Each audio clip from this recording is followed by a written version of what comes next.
The 805 Focus is brought to you in part by Nonprofit Connect.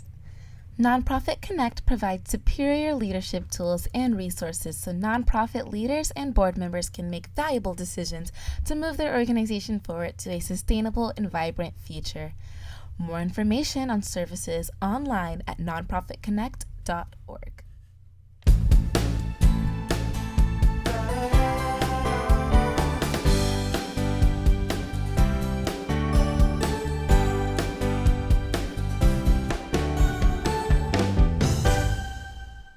Welcome to 805 Focus. I'm Dr. Cynder Sinclair with Nonprofit Connect, and we will be bringing you the latest on your favorite nonprofits. So get ready to be inspired. Our special guest today is Chris Goldblatt, and Chris is the Executive Director of the Fish Reef Project. Thanks for being with us, Chris. Hi, Cynder. It's wonderful to be back. This is now the third time.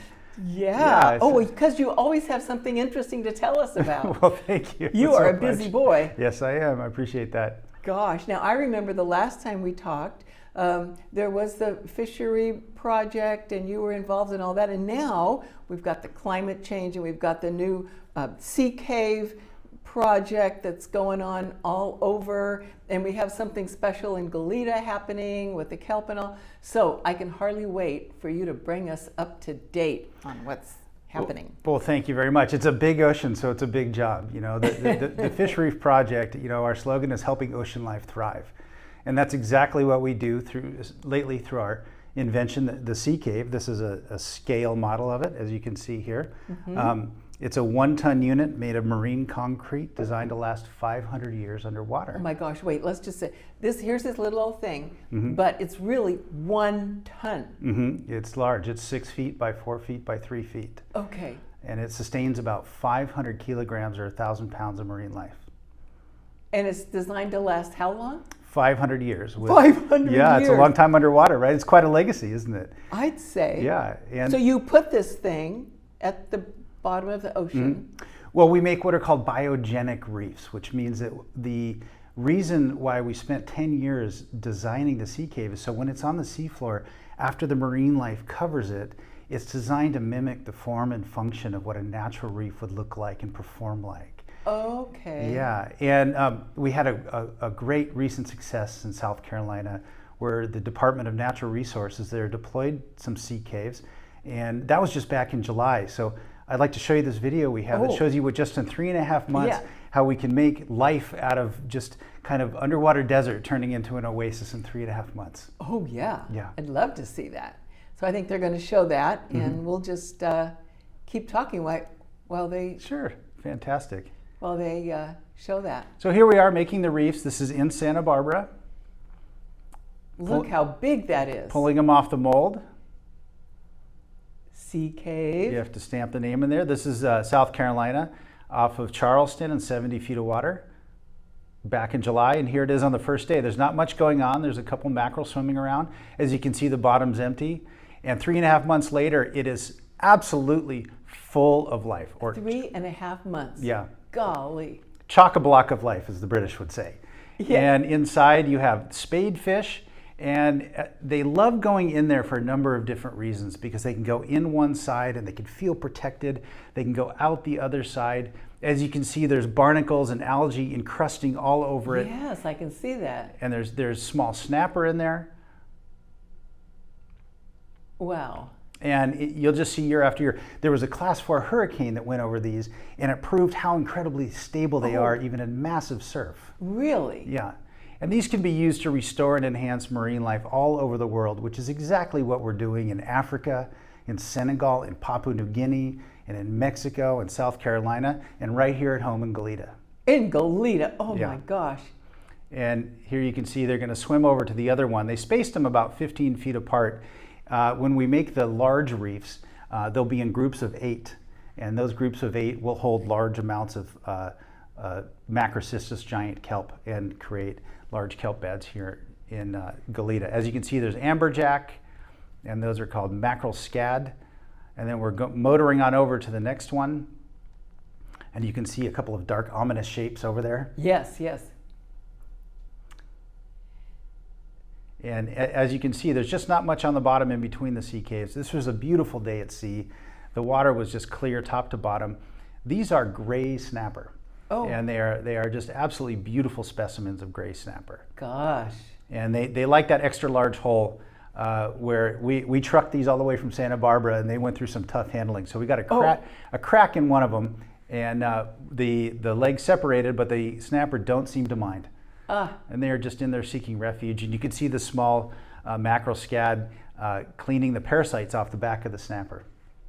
So you make these in Santa Barbara, and then you take them all over the world, really. That's right. And sometimes we actually will transport the finished article, or we will send our molds and then send our teams and actually build them locally there with local labor and local assets and that kind of thing. Well, that would be cool, Yeah. because then those folks learn how to do it themselves. They do. It's a great way to establish a deeper appreciation for the resource that way.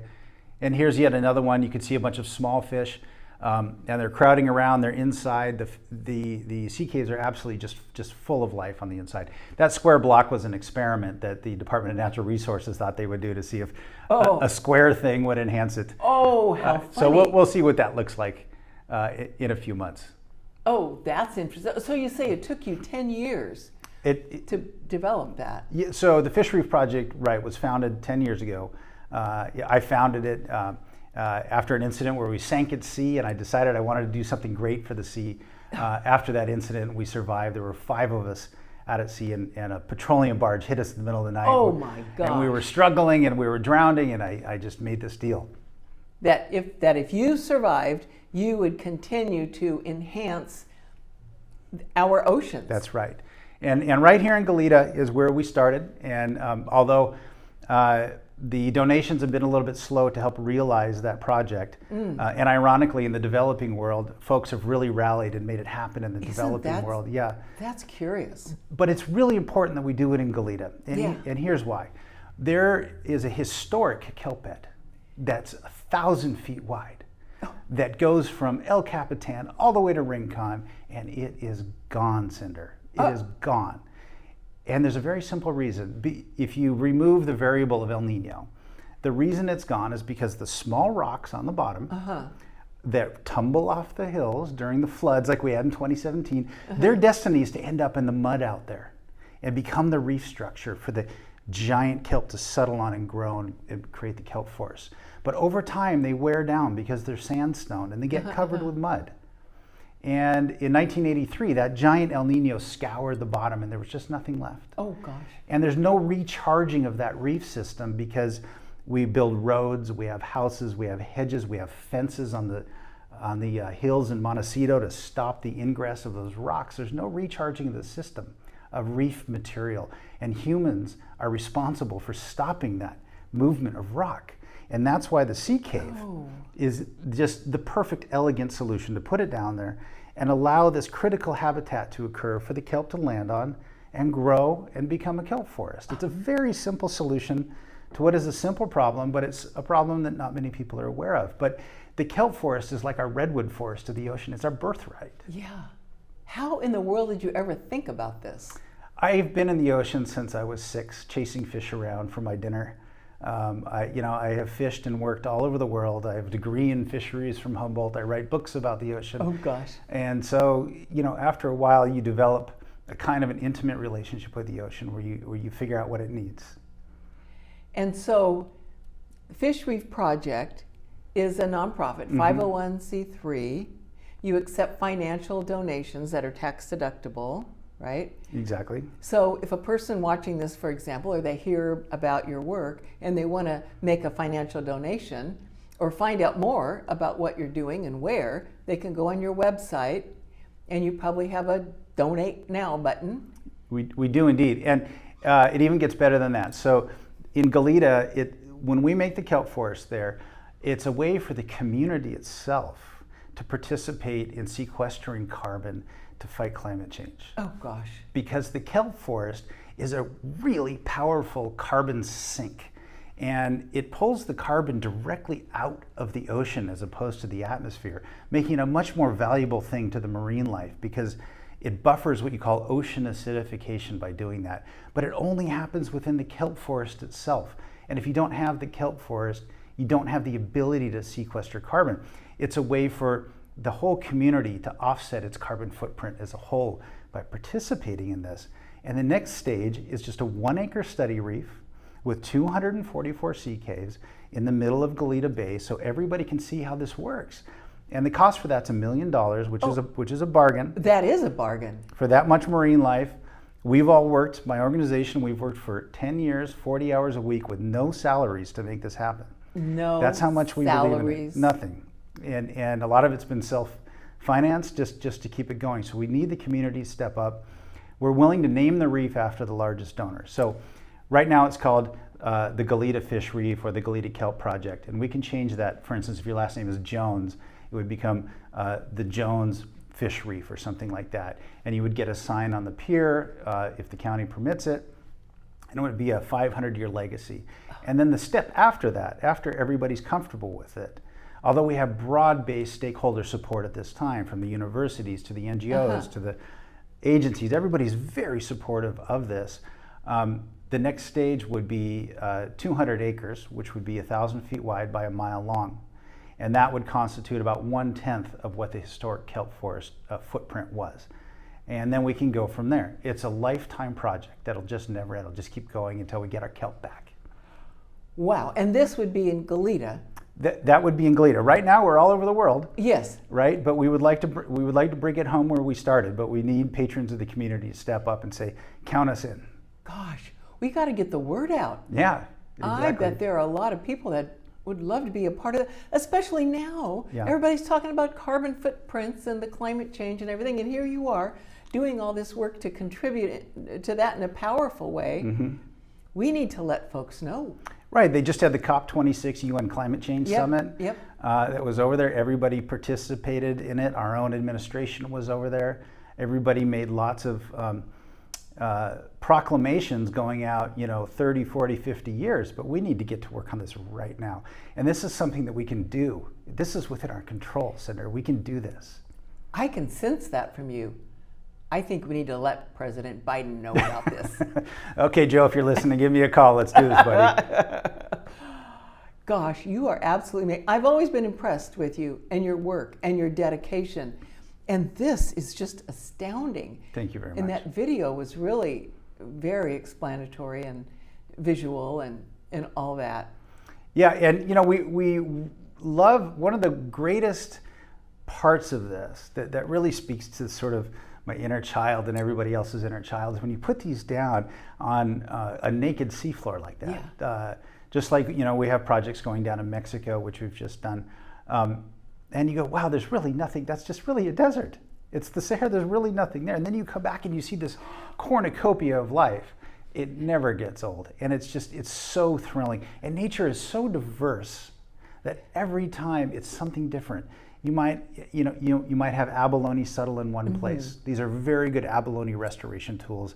That's a fishery on the coast that has yet to recover because there's no kelp for the abalone to eat. So you have to grow the food source to recover the abalone, which is California's oldest fishery. It's germane to the fisheries of Santa Barbara. It's our historic legacy, and it's really important we get that fishery back. A lot of the people in Santa Barbara love eating our local sustainable seafood. Mm-hmm. We have a lot of hardworking fishermen, but the fish have to have habitat in order to have abundance enough for people to be able to enjoy those resources. So the reef provides that as well.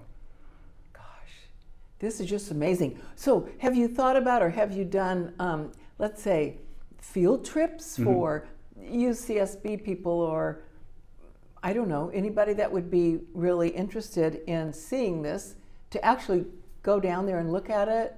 Yeah, we've had some of that. We have really good relationships with the Bren School at UCSB. They've been very helpful. That's perfect. Yeah, well, it'll be 20 years with a study opportunity for the grad students there to write papers on, even do their postdoc work on what they call anthropomorphic structures in the water, man-made structures in the water, things like that. But I'm most proud of the fact that the Girl Scouts were involved in 2017. Oh, man. Yeah, and we made a reef in Lake Kachuma with the Girl Scouts. Oh, gosh, I love it. Yeah, so it was a real learning experience for them, very empowering for them. Oh, that is quite the contribution at Lake Kachuma. Yeah, well, Lake Kachuma shrinks with the drought. Right, And right, sure. the fish get stressed when there's no water, and Uh-huh. you have to offset that stress through creating habitat for the Oh, fish. gosh. So they have a place to hide and lay their eggs and things like that. So here you are doing all this good work all over the place, even Lake Kachuma. Yeah, exactly. Who would have thought? Yeah, yeah. And it takes on different forms in different places. For instance, in Africa, it's more about food security. It's about ocean health, but it's also about food security. Okay. And we have something there called the Great African Food Reef. Wow. So this is a big picture thing, right? It's the kind of thing where folks like Elon Musk said, I'll give $6 billion to the UN if they can come up with a food system in Africa that's accountable, right? So it's big picture. It's let's go to Mars big picture.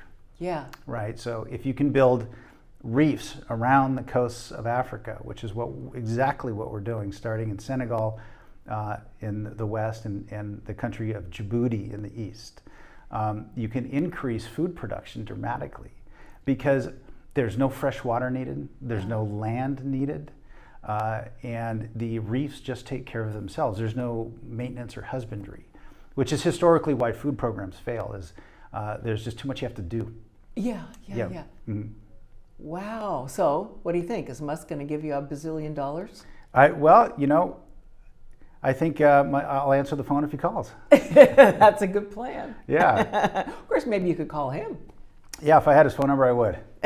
So, but it's definitely on par with that kind of big thing. Yeah. And so it's interesting because there's not a lot of mechanisms that mankind has at their disposal to increase what you call the production capacity of the ocean. Reefs are rare. We think they're everywhere. We think they're ubiquitous because you watch The Little Mermaid or the Discovery Channel and David Attenborough saying, look at the reef and all these things. Yeah. But they're rare. They're less than 1% of all of the seafloor. Oh, man. If you were to chart the seafloor, the reefs wouldn't even show up. It would just show up as mud, is what it would show up. And reefs are just this little 0.25%. But it's where all the life is. And it's where the ability to make more life exists. So if you can increase the reef structure, again, biogenic reef, meaning you want to mimic the form and function of nature. You don't want to make something so obtuse that it doesn't look natural. You want it to act like nature. But you can allow the opportunity for just a small amount of plankton, the baby plants and animals that would otherwise perish, to settle on these things and grow and become life. Wow. So it's a very powerful but simple tool that mankind has at our disposal to really turn the dial in favor of ocean health, to fight climate change, to increase food production. Gosh, Chris, you are so amazing and thank so you, Cynder. Inspiring. Thank you, I appreciate it. Every time I listen to you, I get re-inspired. Thank you, Cynder, I appreciate and it. so impressed with all of your work on behalf of all of us. Thank you, I appreciate And that. thanks for coming on our show today to tell us all about it. I look forward to coming back when we have the Goldblatt project in and we can show you that video. I really look forward to that day. All right, let's do it. All righty, thank you. Thank you, Cynder. And thank you for joining us on 805 Focus, and we'll see you next time.